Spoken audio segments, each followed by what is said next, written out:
पर सन्निकर्ष संहिता। संहिता संज्ञा के लिए सूत्र है पर सन्निकर्ष संहिता।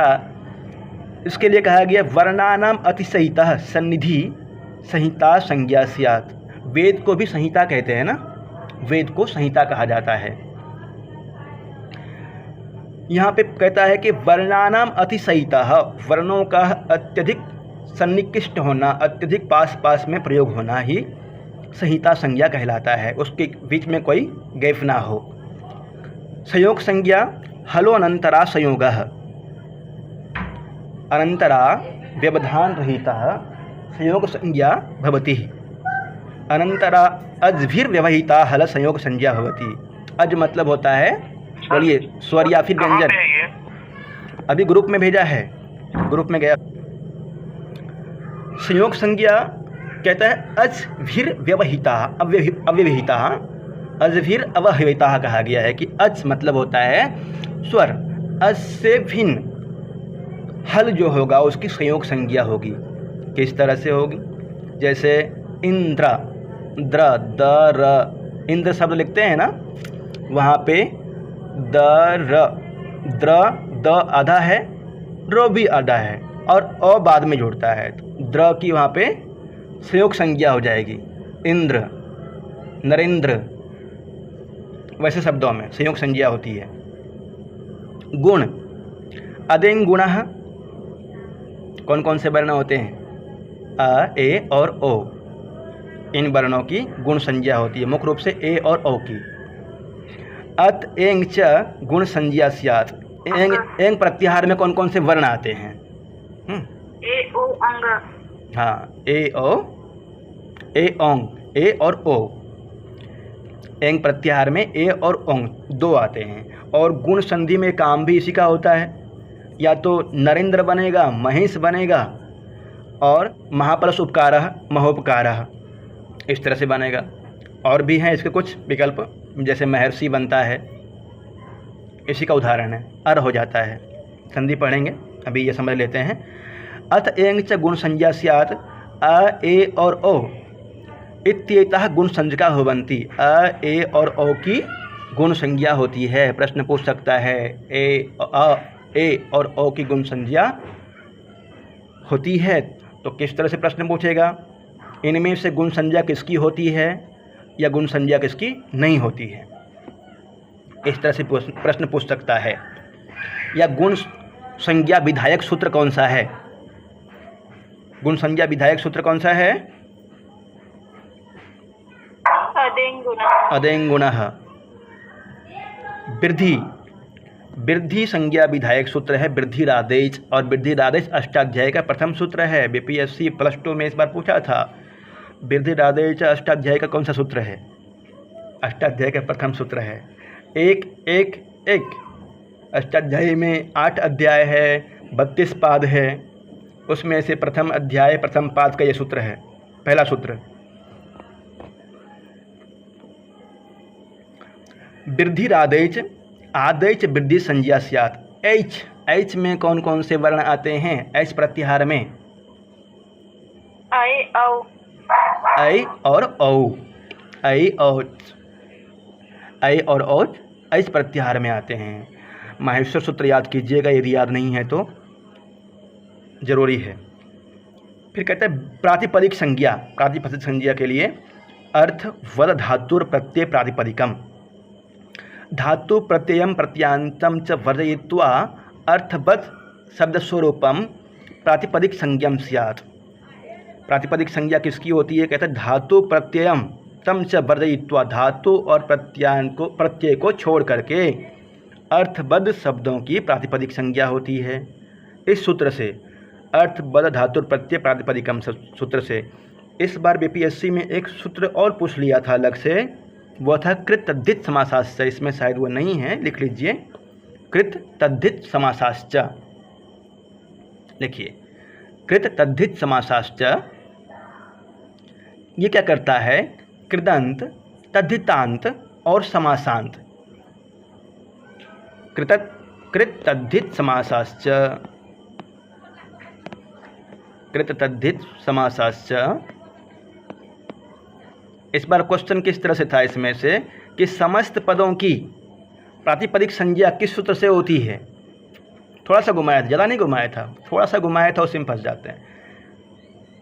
समस्त पदों की प्रातिपदिक संज्ञा किस सूत्र से होती है। अब प्रातिपदिक संज्ञा अर्थ बड़ा धातु और प्रत्यय प्रातिपदिक क्रम से तो होगा नहीं हो, उसमें इस सूत्र से होता है। कृत तद्धित समासाश्च, कृदंत तद्धितांत और समासांत की प्रातिपदिक संज्ञा होती है। कृदंत तद्धित और समास की प्रातिपदिक संज्ञा होगी कृदंत तद्धितांत और समासांत। समास हो गया। समस्त पद और विग्रह पद प्रातिपदिक संज्ञा कौन है, किस सूत्र से हुआ है, कृतद्धित समासाश्च सूत्र से। आगे देखिए नदी। नदी संज्ञा यूस्त्राख्यो नदी। नदी संज्ञा होती है यूस्त्राख्यो नदी। यू कैसे बनेगा, संधि पढ़े हैं तो बताइए। यू, ई और ऊ मिल करके बनेगा ना, ई और ऊ,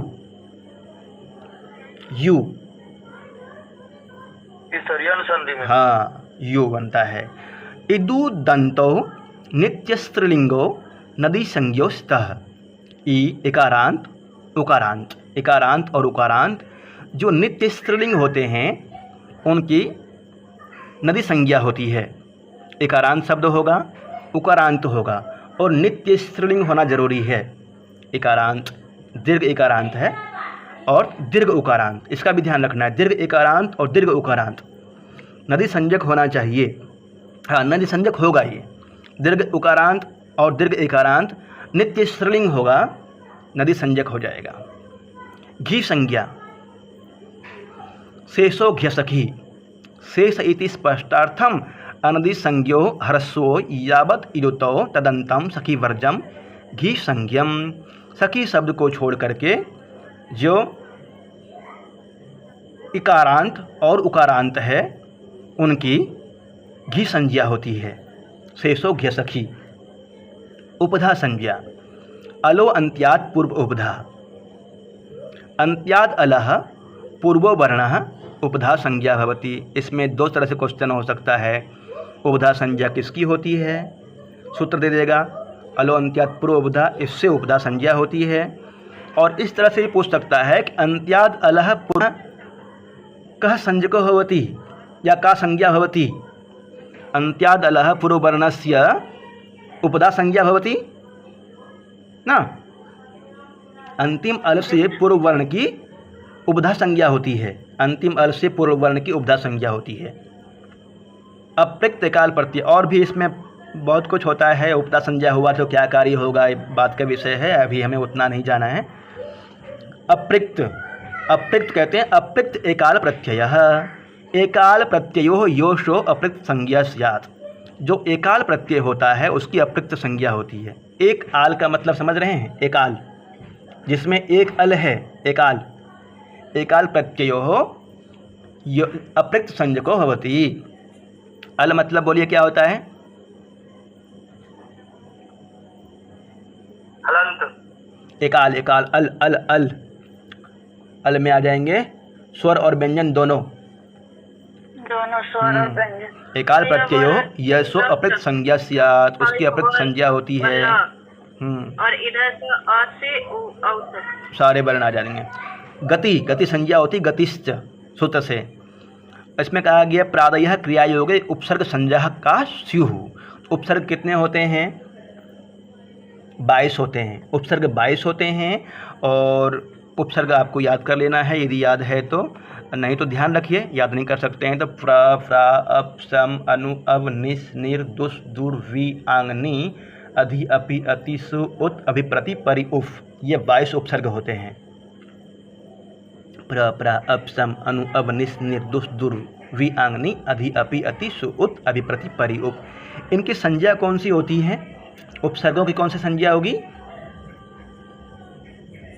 उपसर्गों की संज्ञा कौन सी होगी, गति संज्ञा।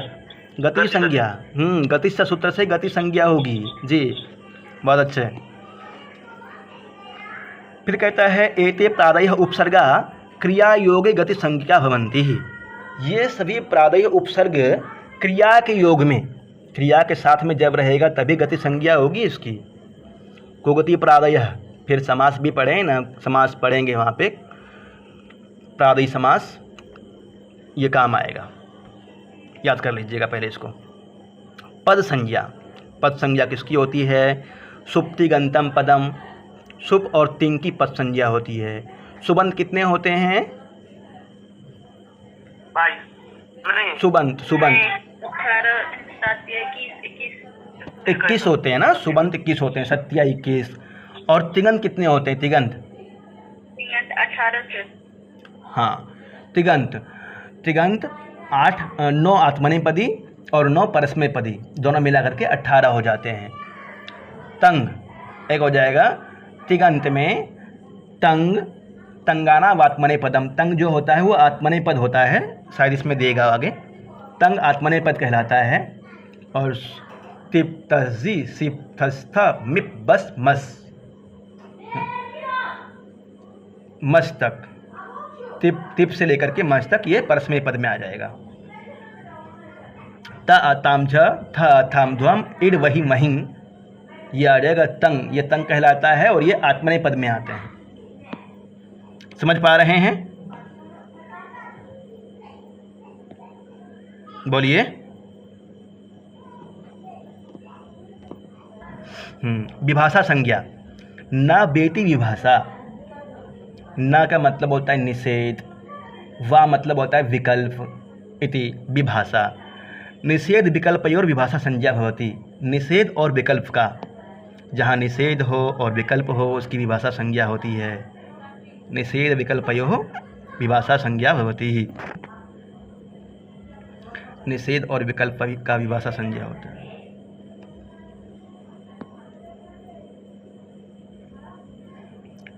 आगे है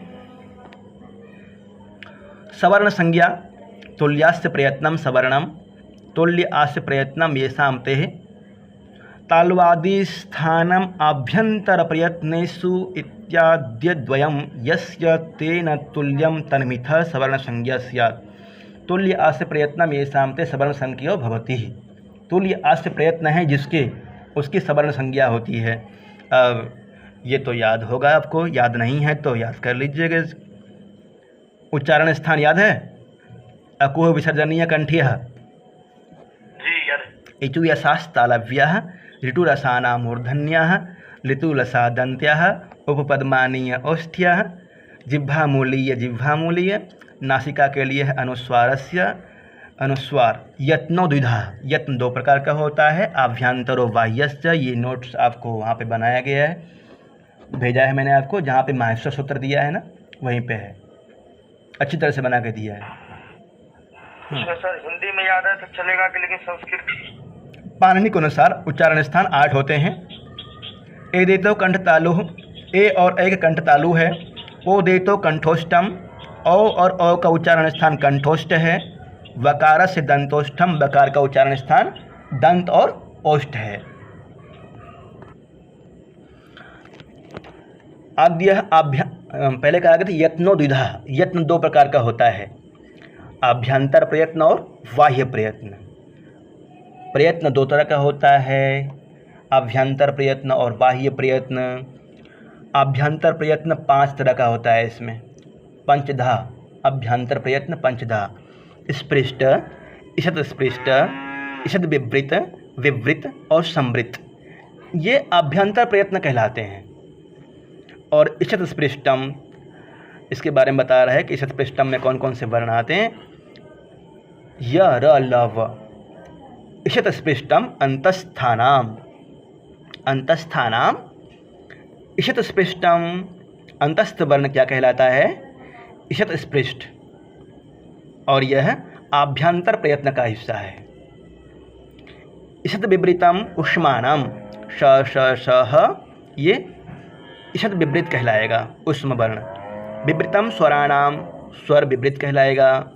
और ह्रस्वस्य वर्णस्य प्रयोगे संवृत्तम, ह्रस्व अ का जब प्रयोग करेंगे तो वह संवृत कहलाता है। प्रयोग अवस्था में ह्रस्व आकार संवृत रहेगा। और प्रक्रिया दशायाम तो विवृतम एव, प्रक्रिया दशा में ह्रस्व आकार भी विवृत ही कहलाता है, क्योंकि विवृत करना स्वराह आया है इसलिए। प्रक्रिया अवस्था में ह्रस्वाकार विवृत रहेगा। ये 5 आभ्यंतर प्रयत्न थे और बाह्य प्रयत्न 11 होते हैं। बाह्यस्तु एकादशधा, बाह्य प्रयत्न 11 होते हैं। कौन कौन से हैं? विवार, संवार, श्वास, नाद, अघोष, घोष, अल्पप्राण, महाप्राण, उदात्त, अनुदात्त और स्वरित, ये 11 होते हैं। विवारः, खरः, विवारः, श्वासः, अघोषाश्च। खर प्रत्याहार में कौन कौन से वर्ण आते हैं? ख, फ, छ, ठ, थ, च, ट, तव, अर्थात वर्ग का द्वितीय और प्रथम। दूसरा में आ जाएगा ख, छ, ठ, थ और पहला में क, छ, च, छ, ट, ठ, त, थ और त, थ, प, फ, ये हो गए। फिर कहता है विवारः श्वासः अघोषाश्च, श, श, श, तीनों स्वर उसमें वर्ण आ जाते हैं। हसः, संवारः, नादः, घोषाश्च। हस, संवार और नाद ये घोष वर्ण कहलाते हैं। ह, य, वर, ह, य, वरट अंतस्थ वर्ण और पंचम वर्ण, चतुर्थ वर्ण, तृतीय वर्ण, ये सभी कहलाएंगे घोष। वर्गानाम प्रथम, तृतीय, पंचमः, यनश्च अल्पप्राणः। अल्पप्राण और महाप्राण कौन कौन से वर्ण हैं ये भी देख लीजिए। वर्गानाम प्रथम, तृतीय, पंचमः, वर्ग का प्रथम, तृतीय और पंचम 135, अर्थात वर्ग का प्रथमा, तृतीय और पंचम ये वर्ण अल्पप्राण कहलाएंगे। वर्ग का पहला वर्ण क, तीसरा वर्ण ग और पंचम वर्ण ङ। चवर्ग में देखेंगे तो च, ज, य, ट, ड, ण, त, द और न, इस तरह से। वर्गानाम द्वितीय, चतुर्थो, सलश्च महाप्राणः, और महाप्राण में दूसरा और चौथा वर्ण होता है। दूसरा, चौथा और सल, श, श, श और ह महाप्राण कहलाता है। आदयोः मावसाना स्पर्शः, क से लेकर के म तक स्पर्श वर्ण कहलाते हैं। क से शुरू कीजिए म तक 25 वर्ण स्पर्श वर्ण कहलाते हैं। कु, चु, टू, तु, पु, इसको ये भी बोलते हैं कु, चु, टू, तु, पु। और कु, चु, टू, तु, पु ये उदित वर्ण भी कहलाते हैं। प्रश्न ये भी पूछता है उदित वर्ण कौन से हैं? कु, चु, टू, तु, पु उदित वर्ण कहलाते हैं। उदित लिख रहे हैं, कुछ कुछ लिखते चलिए। यणोः अंतस्थः, अंतस्थ य, व, र, ल अंतस्थ वर्ण है। य, व, र, ल ये सभी अंतस्थ वर्ण कहलाते हैं। और सलः उस्मानः, उस्मान उस्म वर्ण है। तालव्य से, मूर्धन्य से, दन से और ह। अच्छा, स्वराः अ, ई, उ, री, री, ए, ऐ, औ ये स्वर कहलाते हैं। मूल स्वर कितने हैं? प्रत्याहार सूत्र में कितने स्वर पठित हैं? 9 सर। जी, ध्यान रखना है ना।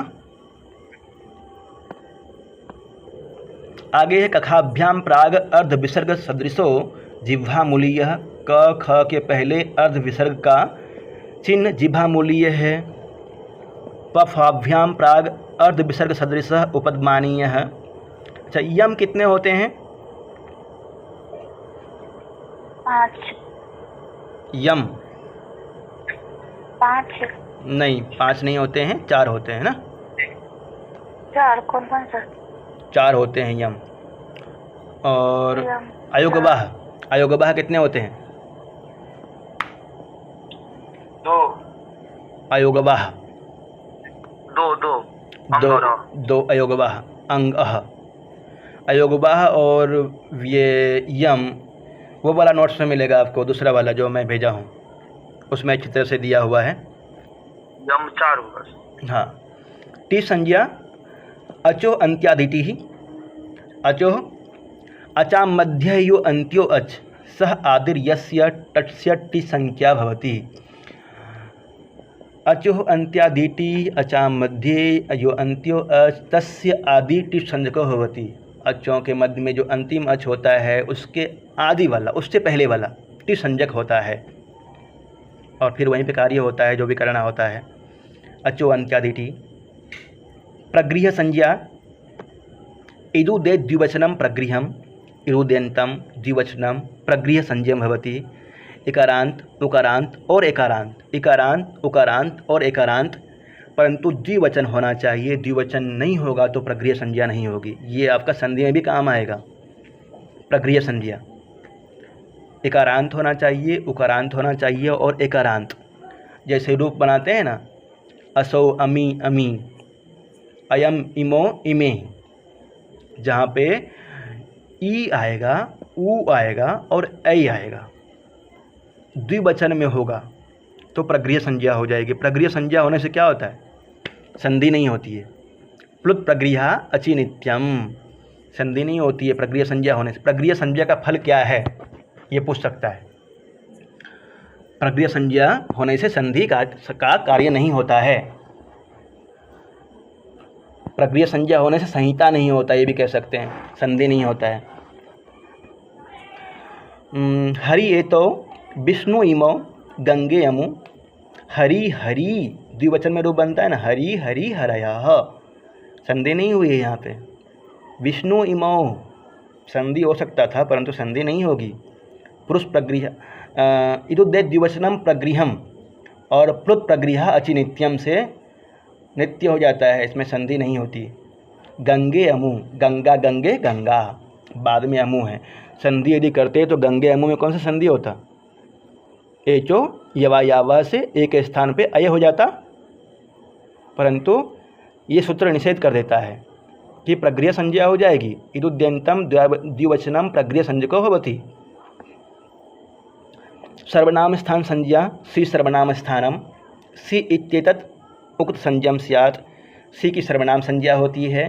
भ के भी क्रियावाची न भुवादयो धातु संज्ञा स्युः, भम संज्ञा भी होता है अचि भम से। सर्वनाम सर्वादीनि सर्वनामानि, सर्वादि शब्दानाम सर्वनाम संज्ञा भवति। और निष्ठा कथा कथावतो निष्ठा, कथा और कथावतों की निष्ठा संज्ञा होती है। निष्ठा संज्ञा किसकी होती है? कथा कथावतों की, कथा कथावतों। प्रश्न आ जाएगा, मान लीजिए पठितः पठितवान, इसकी कौन सी संज्ञा होती है? थोड़ा घुमा के पूछ लेगा तो निष्ठा संज्ञा होती है। पठितः लिखितः चलितः हसितः निष्ठा संज्ञक है ये। और कुछ और भी सूत्र थे जिसको मैंने भेजा है नोट्स वाला में, उसमें 50 सूत्र के आसपास दिया हुआ है। संज्ञा विधायक 50 सूत्र है, सबको कर लीजिएगा, याद कर लेना है। ये विशेष था जिसके विषय में वर्णन करना ज़रूरी था। और सूत्र याद करना है आपको, सूत्र याद नहीं करेंगे तो संज्ञा सूत्र नहीं बता पाएंगे। यहाँ से 3 से 4 क्वेश्चन हो सकता है और सरल है, बहुत ज़्यादा नहीं पढ़ना है, थोड़ा ही पढ़ना है। और इसमें से 4-5 क्वेश्चन यदि हो जाए तो कितना अच्छा। इसमें सर वृत्ति याद करना भी है सर। वृत्ति